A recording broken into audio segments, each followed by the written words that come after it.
Hello aspirants, welcome to my YouTube channel HP educational hub.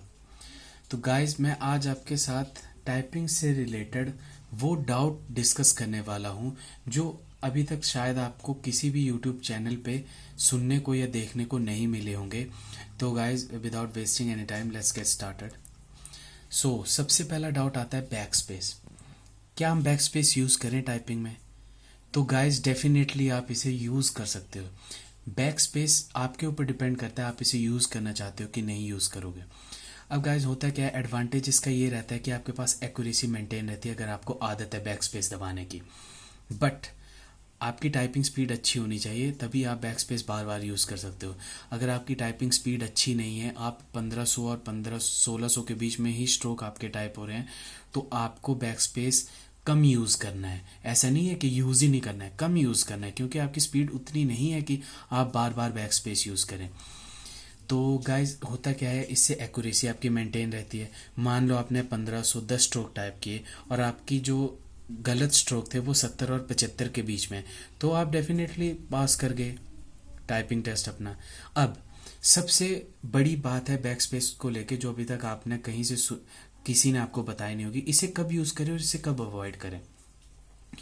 तो guys, ध्यान से सुनना, जब भी आपकी बड़ी स्पेलिंग आती है, जब भी आपकी बड़ी स्पेलिंग आती है और आपको लगता है कि हमसे गलती हो रही है, तो आप उस पूरी स्पेलिंग को बैक स्पेस करके उसको फिर से लिखें। क्योंकि गाइस, होता है कि अगर आपके 5% के ऊपर गलतियां आ रही हैं और बड़ी बड़ी स्पेलिंग आप गलत करने लग पड़े, तो आप टाइपिंग टेस्ट से ऐसे बाहर हो जाओगे।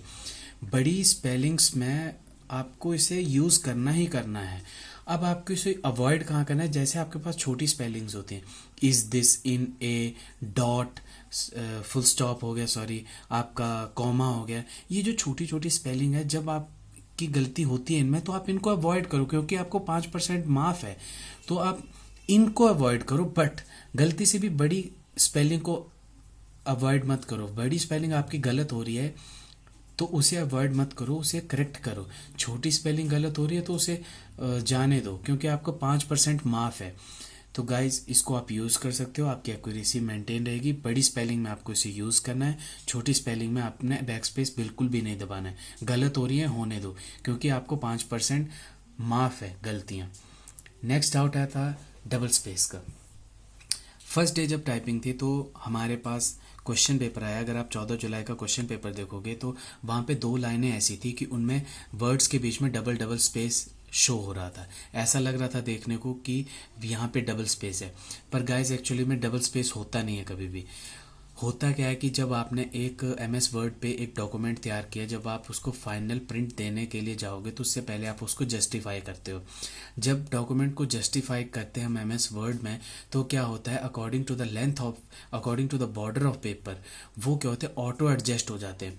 तो क्या होता है, दो वर्ड्स के बीच में ऑटोमेटिकली कुछ कुछ वर्ड्स के बीच में क्या होता है कि डबल स्पेस आ जाता है।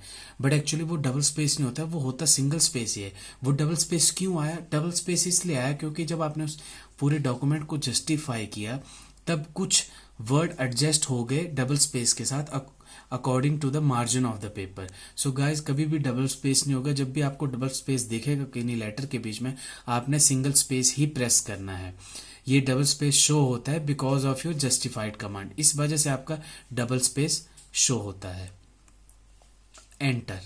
गाइज, आपके टाइपिंग टेस्ट पेपर में एंटर का कोई भी यूज़ नहीं है। जो 10 मिनट का पेपर है उसमें एंटर बिल्कुल भी नहीं दबाना है। एंटर मतलब आपके दिमाग में होना ही नहीं चाहिए, एंटर का कोई यूज़ नहीं है। बस आप यही याद रखें, हमारे टाइपिंग टेस्ट में एंटर का कोई यूज़ नहीं है, दैट्स इट। अब है अगला सबसे बड़ा डाउट है, और ये कि लाइन स्किप होगी तो क्या हो जाएगा, अगर हमने लाइन मिस कर दी तो क्या हो जाएगा। गाइस, इसका आंसर किसी के पास नहीं है। HPSSC हमीरपुर को छोड़ के कोई भी आपको इसका आंसर नहीं दे सकता है। मैंने YouTube पे बहुत सारे चैनल देखे, उनमें सबने अपने अपनी मन गढ़ंत कहानियाँ बनाई कि लाइन स्किप हो जाएगी तो ये हो जाएगा। कई बोल रहे हैं पास हो जाएंगे, कई बोल रहे हैं फेल हो जाएंगे। गाइस, इसका आंसर किसी के पास नहीं है। आप ये मान के चलो कि आपने लाइन स्किप नहीं करनी है, बिल्कुल भी लाइन स्किप नहीं होनी चाहिए आपसे। मैं आपको इसका एग्जैक्ट रीज़न नहीं दे सकता कि आपकी लाइन स्किप होगी तो आप पास या फेल हो जाओगे, बट मैं 100% श्योरिटी के साथ आपको बता सकता हूँ कि अगर आप 2 मेथड फॉलो करते हो तो आपकी लाइन स्किप नहीं होगी। गाइस, सबसे पहले तो आपने करना है मार्किंग। जब आपको 4 या 5 मिनट मिलते हैं पढ़ने के लिए क्वेश्चन पेपर को, तो क्वेश्चन पेपर के दोनों साइड मार्क कर दो। इस साइड 1 लिख दिया, इस साइड 1 लिख दिया, इस साइड 2 लिख दिया, इस साइड भी 2 लिख दिया। मार्क कर दो दोनों साइड, आपकी लाइन स्किप नहीं होगी। एक और मेथड है गाइस, आप क्या करो, ये जैसे पहली लाइन है इसको हाइलाइटर से हाईलाइट कर दो, दूसरी लाइन को ऐसे ही छोड़ दो, तीसरी लाइन को फिर हाइलाइटर से हाईलाइट कर दो, चौथी लाइन को फिर ऐसे छोड़ दो। तो आप ये 2 फॉर्मूले बना के अगर आप प्रैक्टिस करते हो अभी घर पे, तो गाइज मैं आपको 100% श्योरिटी के साथ कहता हूँ कि आपकी लाइन स्किप नहीं होगी। और गाइज आप पूरी ध्यान से टाइप करना, लाइन स्किप बिल्कुल मत करना, क्योंकि इसका रीज़न किसी के पास नहीं। आप खुद डाउट में रहोगे कि आप पास हो या फेल हो। So don't skip a line. So अगला डाउट था कुछ लोगों का कि पास होने के लिए कितने स्ट्रोक चाहिए। 1500 स्ट्रोक मस्ट हैं, ये मस्ट रिक्वायर्ड हैं। और वो भी तब जब आपके स्ट्रोक, आपकी जो गलतियां हैं वो 70 और 75 के बीच में, मतलब 75 स्ट्रोक तक आपने गलत किए हैं तब भी आप पास हो। फॉर एग्जांपल आपने 1500 स्ट्रोक टाइप किया और आपके 75 स्ट्रोक ही गलत हैं, आप पास हो, आपकी एग्जैक्ट 30 स्पीड आएगी। आपने 1500 स्ट्रोक टाइप किया और आपकी 76 स्ट्रोक मिस्टेक हो गई, आप फेल हो जाओगे, क्योंकि जो आपका एक एक्स्ट्रा स्ट्रोक आपने गलत कर दिया वो मल्टीप्लाई बाय 2 हो जाएगा, तो आपके 2 एक्स्ट्रा स्ट्रोक गलत हो गए। अगर आपने फॉर एग्जांपल 1499 स्ट्रोक की टाइप किया तब भी आप फेल हो, फिर तो आपको ये मैटर ही नहीं करता कि आपकी गलतियां कितनी, आप तो डायरेक्ट फेल हो जाओगे। अब गाइस, अब जो स्लाइड आने वाली है उनको ध्यान से देखना। ये जो डाउट है ये सबसे इंपॉर्टेंट डाउट है और ये आपको कोई नहीं बताएगा। सबसे पहला डाउट है हाइफन का। अब गाइस 19 जुलाई का पेपर में हाइफन यूज़ हुआ था। अब हाइफन हमारे पास 2 टाइप के होते हैं, एक होता है स्पेस वाला हाइफन जिसके दोनों साइड स्पेस होता है, एक होता है विदाउट स्पेस हाइफन। जैसे फॉर एग्जांपल ये था वो फ्रेज जो वहाँ पे आया था, foot soldier space hyphen space as opposed, और दूसरा वर्ड था hard core space hyphen space could. अब ये जो हाइफन है ये स्पेस वाला हाइफन है।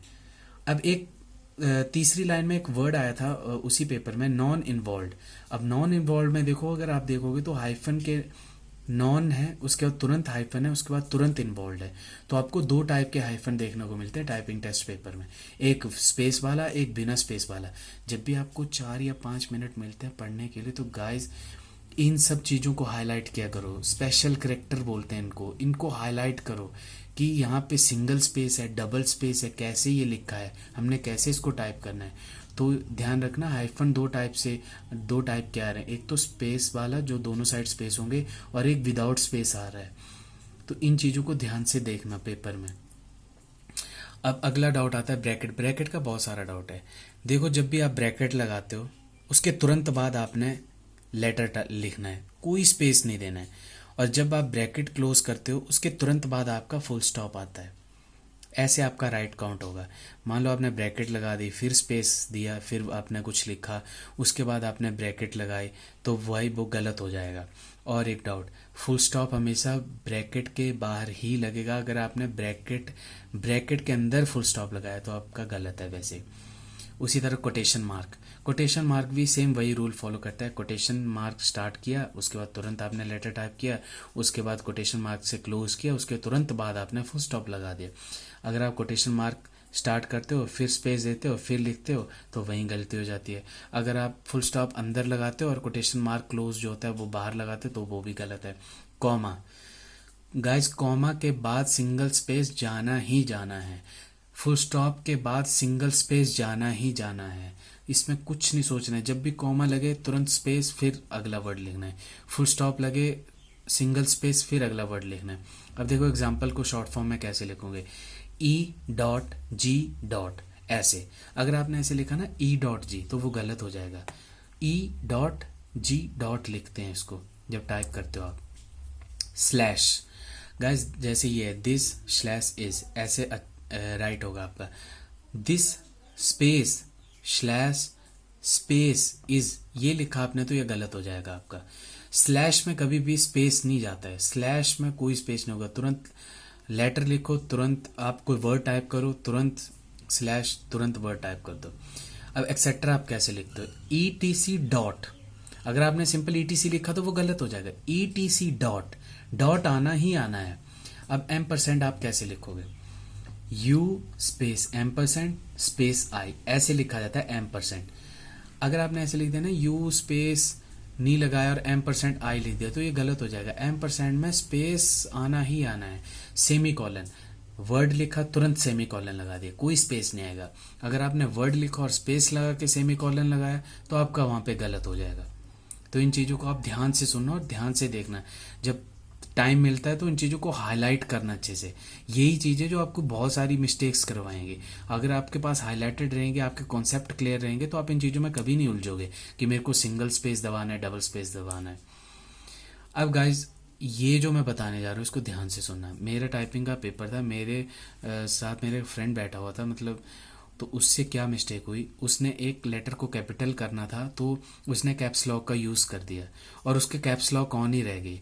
तो हुआ क्या, उसकी पूरी की पूरी लाइन कैप्स लॉक में ही टाइप हो गई। उसने तो तुरंत देख ली, अब उसने उसकी नज़र गई तो फिर उसने फिर उस पूरी लाइन को काटा, फिर उस लाइन को दोबारा से टाइप किया। मैं आपको यही सजेस्ट करूंगा कि टाइप कैसे करें कैपिटल लेटर को, तो नेवर यूज़ कैप्स लॉक।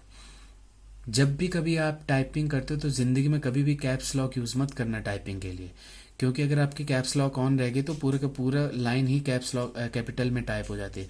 हमेशा शिफ्ट का यूज़ करो, हमेशा शिफ्ट का यूज़ करो कैपिटल लेटर को टाइप करने के लिए। क्योंकि गाइज ये जो ब्लंडर मिस्टेक एक कैंडिडेट ने की थी, वो मेरे साथ ही बैठा हुआ था और उसने बताया कि मेरे से कैप्स लॉक ऑन ही रह गया था मेरा और उसकी पूरी की पूरी लाइन कैपिटल में टाइप हो गई थी। तो सोच रहे हो आपको, उसका 1 से 1.5 मिनट खराब हो गया और बोल रहा था मेरे को इतना प्रेशर आ गया था कि, और वो वैसे ही टाइपिंग से बाहर था क्योंकि वो खुद ही बोल रहा था कि मेरे से, उसके बाद मैं बिल्कुल कंफ्यूज हो गया था, मेरे से मतलब परफॉर्म ही नहीं हो पाया अच्छे से। तो गाइस कैपिटल लेटर के लिए हमेशा शिफ्ट का यूज़ करो, कभी भी कैप्स लॉक का यूज़ मत करो। तो गाइस ये थे कुछ डाउट जो मैं आपके सामने लेके आया था। फिर भी अगर आपको कोई डाउट रहता है तो आप ज़रूर, कमेंट सेक्शन खुला है, आप वहाँ पे पूछ सकते हो। पर गाइज ये जो मैंने आपको डाउट बताए इनको ध्यान से देखना और जब भी आपको टाइम मिलता है तो पेपर पढ़ने के लिए तो इन चीज़ों को हाईलाइट करना। और ये मैं यही कहूँगा कि चैनल को लाइक करें, शेयर करें, सब्सक्राइब करें गाइज। मैं क्वालिटी कंटेंट लेके आता हूँ, मैं क्वांटिटी पे फोकस नहीं करता। मैं चाहता हूँ कि जो मेरा एक्सपीरियंस है, जो मैंने सब कुछ सीखा है वो मैं आपके साथ शेयर करूँ, ताकि आपको आपकी टाइपिंग टेस्ट में कोई किसी भी प्रकार की कोई भी प्रॉब्लम ना आए। So guys please like, share and subscribe to my YouTube channel. Thank you for watching this video.